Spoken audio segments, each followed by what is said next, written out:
खबर देंगे आपको 9 मई GHQ हमला केस में रावलपिंडी की इंसदादी दहशतगर्दी अदालत में बानी को व्हाट्सएप लिंक पर अदालत में पेश कर दिया गया है। मजीद जानते हैं डॉन न्यूज के नुमाइंदे ताहिर नसीर से।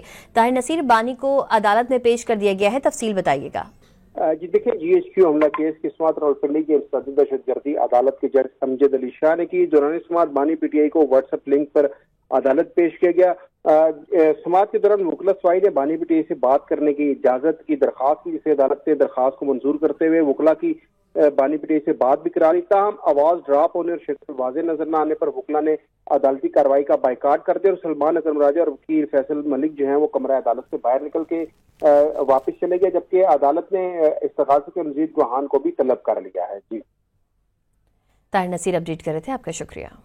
खबर देंगे आपको 9 मई GHQ हमला केस में रावलपिंडी की इंसदादी दहशतगर्दी अदालत में बानी को व्हाट्सएप लिंक पर अदालत में पेश कर दिया गया है। मजीद जानते हैं डॉन न्यूज के नुमाइंदे ताहिर नसीर से।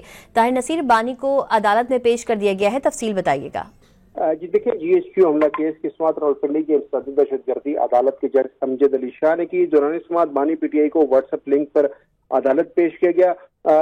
समाअत के दौरान वकला सवाई ने बानी PTI से बात करने की इजाजत की दरख्वास्त की, जिसे अदालत ने दरख्वास्त को मंजूर करते हुए वकला की बानी PTI से बात भी करा ली। ताहम आवाज ड्रॉप होने और शक्ल वाजे नजर न आने पर वकला ने अदालती कार्रवाई का बाइकाट कर दिया और सलमान अकरम राजा और वकील फैसल मलिक जो है वो कमरा अदालत से बाहर निकल के वापस चले गए, जबकि अदालत ने इस्तगासे के मजीद गुहान को भी तलब कर लिया है। जी ताहिर नसीर अपडेट कर रहे थे, आपका शुक्रिया।